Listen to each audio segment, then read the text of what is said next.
97 South's Storytellers features conversations with professional songwriters and seeks to pull back the curtain on the art, craft, and career of songwriting. We'll bring you to those magical moments of creativity that have delivered the inspiring songs that make up the soundtrack of our lives. I'm Paul McGuire, and today I'm talking to Kim Mitchell. The songs of iconic rocker and guitar virtuoso Kim Mitchell are a part of the fabric of Canadian life. Like patio lanterns on a warm summer night, he has illuminated the Canadian experience through his music for almost 5 decades. 3 multi-platinum albums, 3 Juno Awards, a U.S. chart topper with Go for Soda, and his time in the influential art rock band Max Webster make Kim Mitchell a national treasure. I've been talking to a lot of songwriters over the last couple of years. Okay. I found that they fell on one side of the fence or the other. One was they used the time that was available to them, because normally they'd be on the road or doing whatever, to actually sit down and write all these things that they always wanted to do. So they went to their notebook or the file that they had on a hard drive somewhere and just poured their heart and soul into songwriting. The other side of the fence was people were having trouble finding inspiration because they were not interacting with human beings and living life, so hence no inspiration. Which side of the fence did you fall on? The latter. Yeah. Yeah, I've tried numerous times to, I did play guitar, but it wasn't, when I'm practicing, when I feel good, everything's working, everything's firing, right? Life is happening, and that's where you get inspiration to pick up your instrument and be creative when there's nothing happening. But I see how people do that. Like, I totally respect for the ones that go, I'm going to learn to play jazz, or I'm going to write a new record. And there were people that did that, but man, I have guitars out in my house and I'd maybe pick it up for 5 minutes here and there and go, no, let's go for a walk. Yeah, just wasn't depressed, just wasn't inspired to get doing it. And I had just finished my last record before COVID hit, which was The Big Fantasize. So I kind of, had all that creative output and songwriting and stuff kind of behind me. And then this hit. For the first couple of months, I dropped my shoulders and went, this is kind of nice. I'm not on the road. And then after a while, like everyone, it's like, okay, this is really going on. Wow. The Big Fantasize, there was obviously probably some touring, some live stuff that was supposed to come behind the release of it that didn't happen, right? That's right. Yeah. Same thing with the Canadian Songwriter Hall of Fame. Yeah. I get inducted into that, and I was in a restaurant eating a meal with a couple of the people like, hey, congratulations. So that got kind of taken away. I mean, congratulations. That's fine. What a Still a great honor. Are you shredding? Are you a shredder still? Are you as good at guitar as you ever were? Or was there a peak? The shredding, it doesn't really interest me anymore. Yeah. I mean, when I first started to take guitar lessons, I moved from the Isle of Rhodes in Greece back to Canada to actually take guitar lessons in Toronto. This would be Max Webster days. Oh, it is? Yeah, Okay. yeah. When I moved from the Isle of Rhodes in Greece, we formed Max Webster because I needed something to do in Toronto. Yeah. So I took guitar lessons. It's like, well, what am I going to do to make $150 a week? Yeah. Well, we started Max Webster, myself and a bass player. So, but that's when I took lessons. But was that you just knew I need to raise my game if I'm going to do this for real?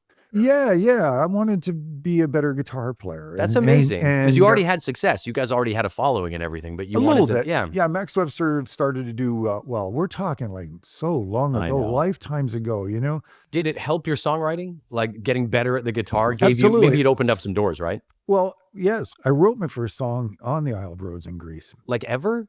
Yeah, I'd never written a song yet. Went over there, I backed up a Greek Tom Jones. We never told him that he wasn't Tom Jones, but by the way, saying that you wrote your first song, that sounds really cool. On the Isle of Rhodes in Greece. Yeah, that sounds really cool. Well, it was. And the person who wrote a lot of my songs with me, Pi Dubois, he decided to tour around, do the backpack thing. And somehow he found where I lived and everything when he got there. And it was one of those crazy moments where you're sitting in your apartment on the Isle of Rhodes in Greece in the afternoon, and the door opens up and Pi's standing there. He goes, okay, it's the right place, Mike.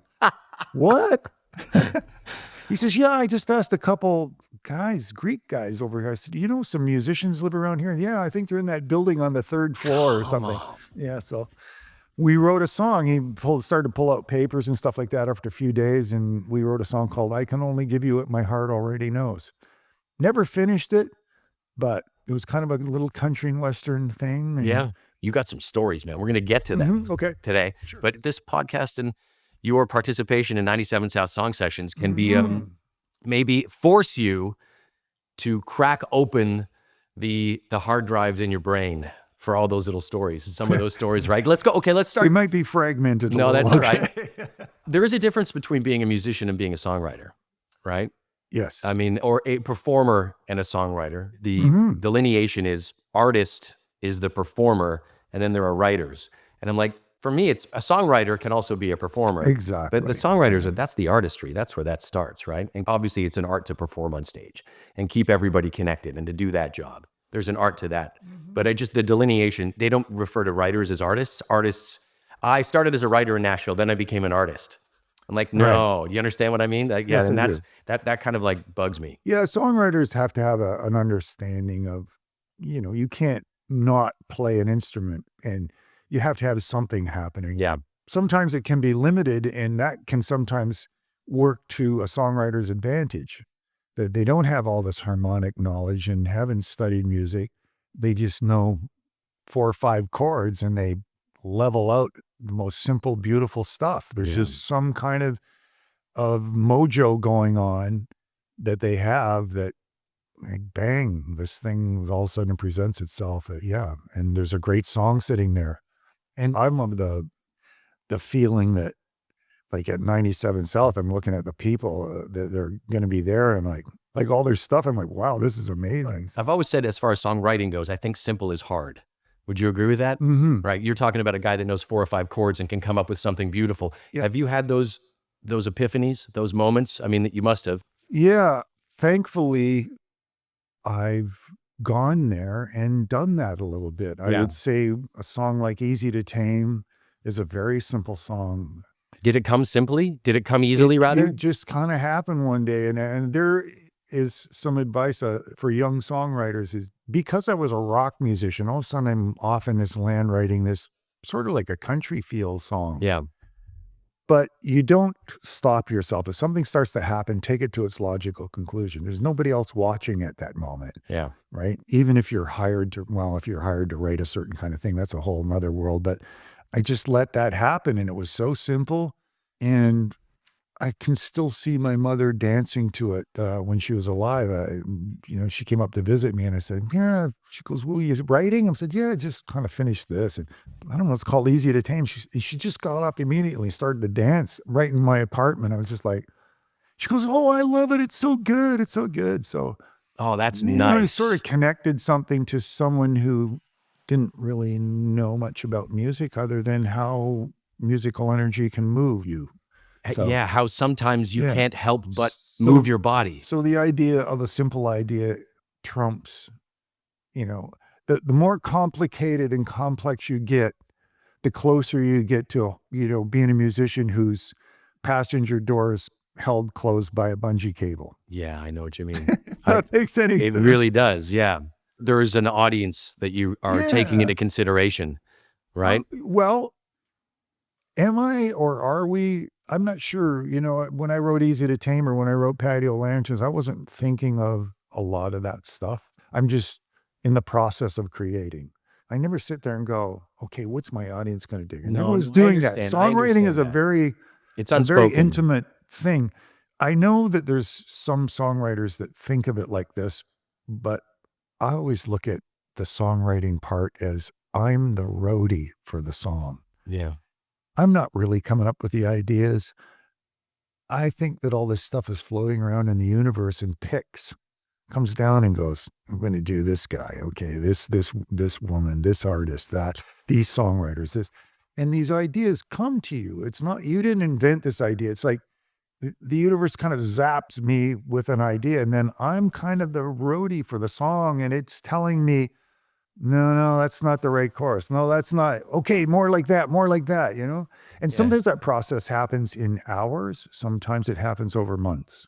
I think If that makes any sense. it does. It totally makes sense. And I've heard similar things said about different artists because inspiration is impossible to quantify. I think, right? You can't, like, whether you're a painter or a sculptor or whatever, there's that whole thing about the sculpture's already there. I'm just knocking away the bad bits, right? That whole thing. Oh, yeah. And then Yeah. David remains. Yeah. Right. It's great. But I think it's selling yourself short. I think the inspiration comes from you and it's your particular artistry, because there is a sound that you have and a consistency. There's evolution, certainly over the course of your career, but there's no mistaking your signature sound and style in the songwriting that in the catalog and the body of work that you've built. So that's not just random things firing in it. If it is, there's one dude up there who's your voice and you're the conduit or the muse or whatever. But That's right. yeah. You know, that idea might go, this is for Kim Mitchell. Or the song gets down there and goes, why did you stick me with this guy? So the need to express yourself through song as a songwriter is different than just the need to get up there and play guitar in front of people or the excitement that you get from that. So the actual idea of putting a song together, when did you decide that that's what you wanted to do? Or did you start doing it before you thought it was going to be your career? Songwriting? Yeah. It came after. Yeah. I was just, wanting to be a guitar player. And you thought you were just going to be in bands and be a guitar player? Yeah, that was it. Thought I maybe even be a sideman for somebody. Right. It takes work to sit down and write lyrics and compose and do verse, chorus. Yes, so it's hard when work. you decide to like start the work of the songwriting, It's hard work. Yeah. It's hard work. You know what, man, to do anything well, it's hard work. There's a lot of time goes into it and but it wasn't a need. It was, wow, this is cool. This is fun. You can sit down with it in the morning, drinking your coffee, and 7:00 at night, you're still sitting there in your pajamas, but you've turned out a song. It's a cool thing to get lost in. It's just a thing that never existed before. That's right. Wow, this is a neat area of being a musician. I really dig this. So. And this thing that I've now done, it may be an album that you put, a collection of songs, now can take you and allow you to continue to do that stuff. That is not covers. Now it's your own work that you're putting. That's right. That's right. Very lucky to do that. I mean, well. Yeah. Okay. I know sometimes talking about music is like dancing about architecture. Oh, you ever heard that before? No, It's like, I have not. Let's let the song speak for themselves. Music is a universal language. It can bring people together. You don't have to understand all of the language, right? All of these things. All of the above. It's and incredible, it spreads right? peace and love in a time when it's like. I'm sure you've bumped into people playing in different parts of the world who don't speak English who love your songs. Yeah, absolutely. For some reason, as you were talking about that, it took me to a doctor's appointment that I had for my eyes. He was an eye specialist. And you're looking at, all his plaques and stuff on his thing. I'm like, wow, you've really like done a lot of studying in school and like accomplished that, what you do. And he goes, what are you talking about, man? Don't underestimate what you've done for, humankind. It's like you've brought love and peace and happiness and to way more people than I have patience. And I just like, wow, that's really cool. To say that was kind of cool, man. You're a bringer of joy, man. It's going to see a Kim Mitchell show is a pretty good return on investment, man. You're going home happy. All right, bear with me as we do a little inside baseball. Okay. Because we are talking about songwriting and talking about the actual mechanics and the math of it. Yep. It can be frustrating sometimes. Be very frustrating. Can give you an example of that, which was not a well-known song of mine. It was off my last album, a song called Wishes.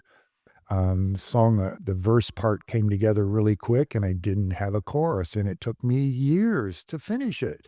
And it wasn't like— no exaggeration, years. Years. Like, I'm not talking about every day going at it. There'd be months on end where I'm doing other things, but I'd come back to that song and I'd try something. I even had a producer send me a couple things like, what would you do here? What would you, because I really loved the verse part. I loved the lyric. It was a lyric in a book by A.C. Childs. It was just something I read. And it took me years to find that because it speaks to creating a song is going up a mountain, getting over to the other side of the mountain, then it's done. And sometimes that happens in minutes. Sometimes it happens over a period. And it wasn't until years of trying stuff and putting it down, and then you listen to it a couple weeks later and you go, no, that's not it.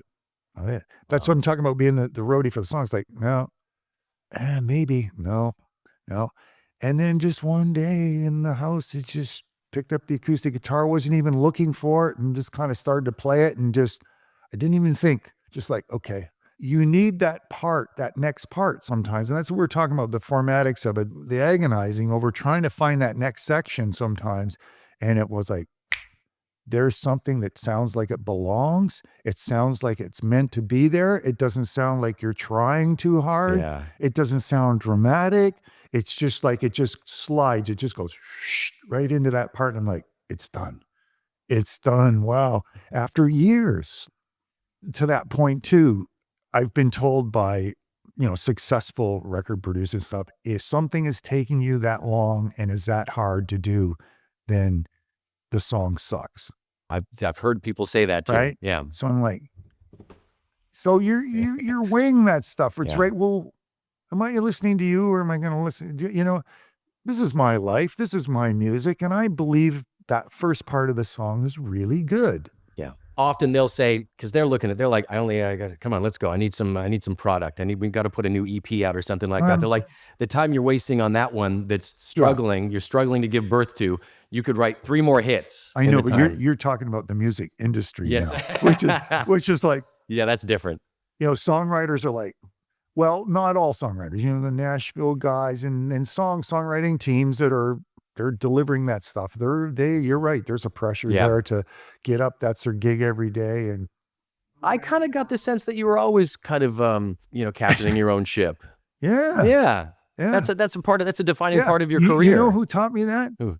The guys in Rush. Is that right? That's right. Opening up for Rush. We were touring with them when they sort of had their little down slope before the big records started to happen. And the record company was like, oh, you need to deliver this and you need to deliver that.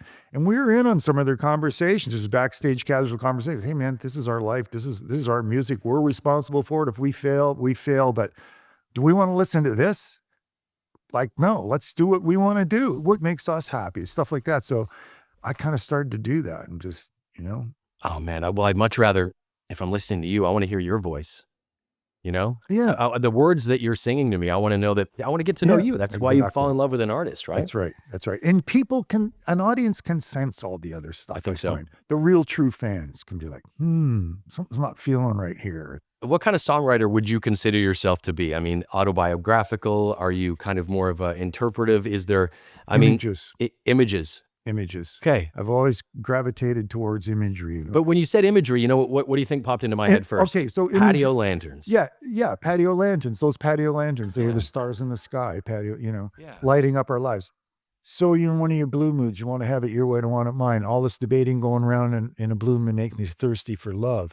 Love it. Might as well go for soda. Nobody hurts, nobody cries, nobody drowns, nobody dies. See, those are images. It's not like I woke up one day and I was having an argument with my girlfriend or my wife and we did this and we did that. That stuff doesn't excite me. It's always an image and a picture into the listener's mind. I think that's really powerful stuff for me. No, I think you're right. That's a unique lane. Not a lot of people exist in that. I think that's... No, I don't think so. That's pretty cool. That was the magic of Pi Dubois. He had that ability to come up with that stuff. And that's where I was like, yeah, keep going in that direction. I like that. That stuff excites me. I was his editor, basically. I had to put it in a song because he was more like a poet. So it was like seriously poetry, which is a different thing. That's words, right? This is the music business. Now we have to introduce the rhythm part and put this into, rhythm and poetry.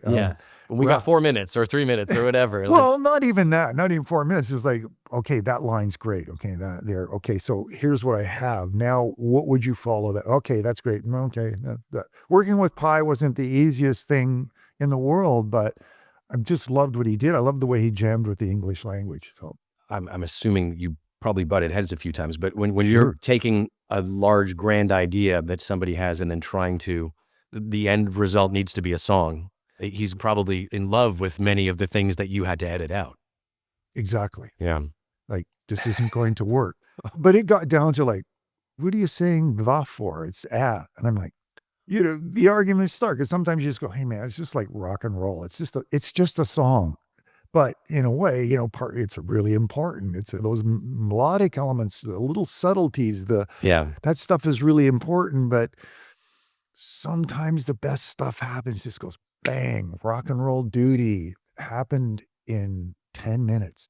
I was married at the time. He came over with a set of lyrics, I guess because he was excited about the lyrics. And I'm like, I'm making dinner and and he goes, yeah, I got this. And I was like, okay, yeah, sure. Let's go upstairs. I had a little studio in one of the bedrooms, little tape, turn on a tape recorder and start playing it.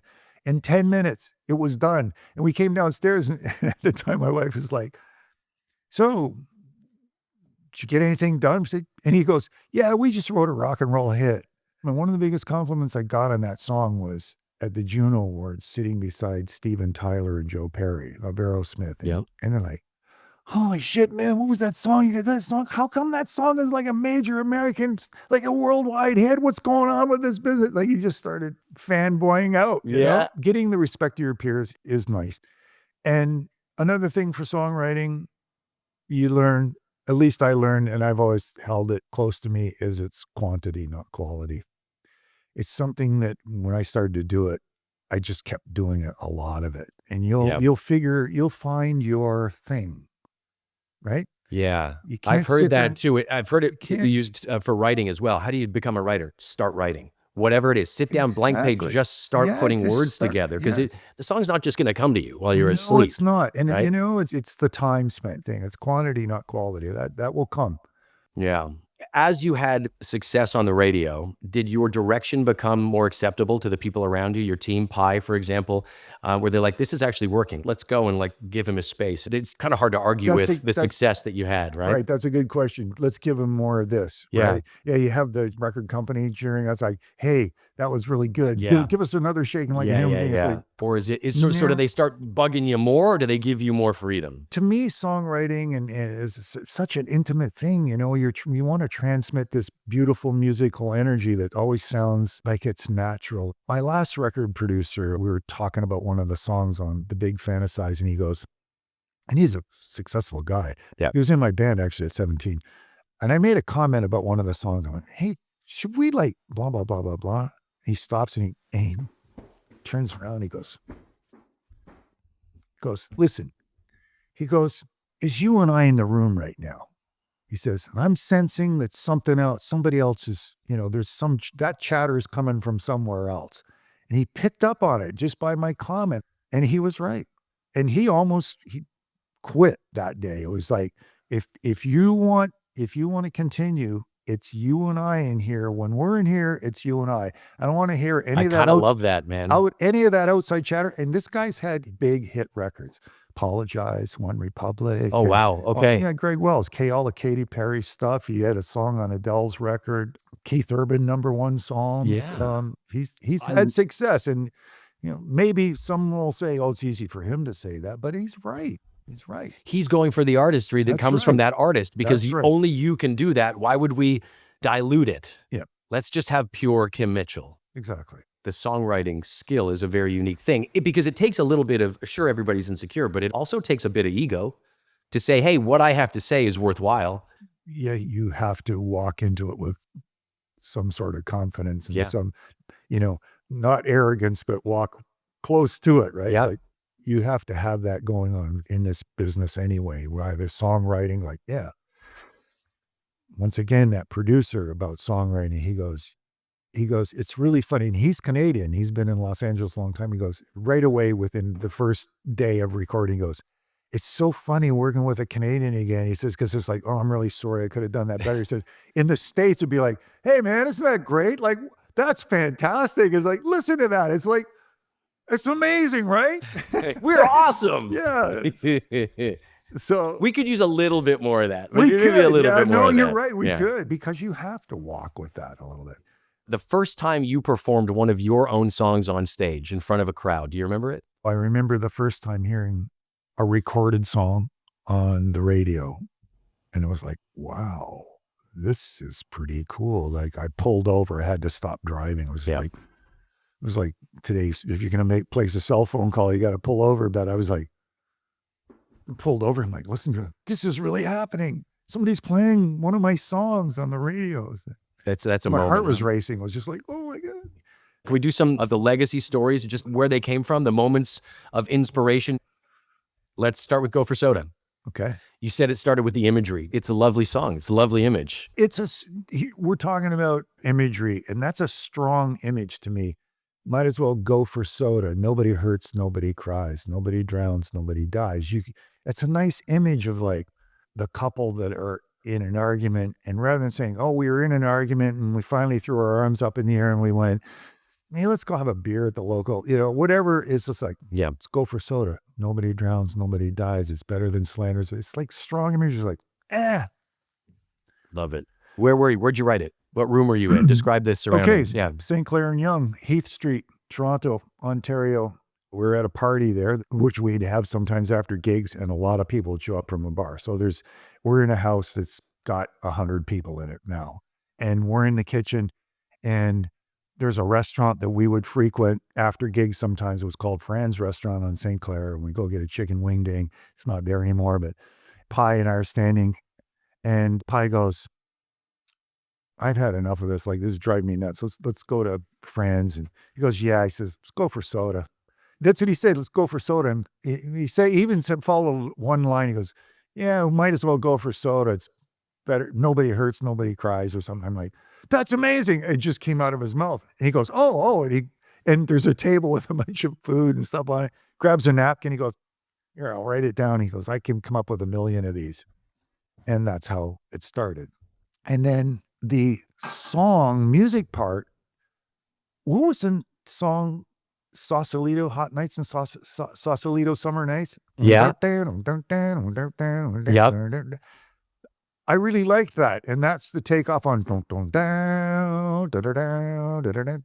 man. And the song musically, I started to write the music for Go for Soda around sort of that riff. So it didn't have the intro, guitar intro. It didn't have any of that. All I had was which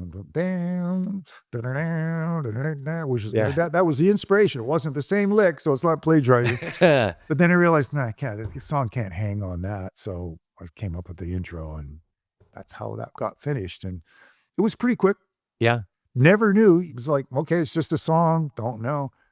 Do you ever look back at any of the songs that you've written and wish you had done something different, or are you able to? It's just moving. Okay. Yeah. Oh, really? Oh, for sure. Yeah. Like Patio Lanterns is one. Come on, you can't. It's perfection. No, man. No, you don't know the history behind getting that song to where it was.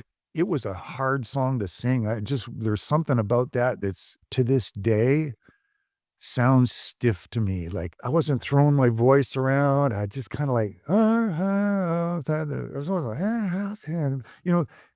You wanted to be looser. 3 days to get that vocal. I literally would start each day at Morin Heights Studio recording that song, doing 2 hours on the vocal and going, and I get frustrated and go, let's move on. Like, let's do something else. We go on to something else on Shaking Like a Human Being, which ended up being Album of the Year.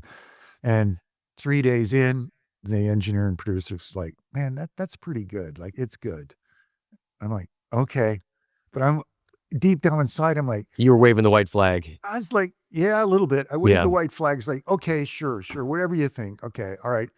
And then the meeting comes, there's 3 too many songs on the record. And I'm like, hey, man, you can take Patio Lanterns off. I don't care if I ever hear that a song again. It's like my memory of that song is like, but that kind of went away pretty quick. I guess.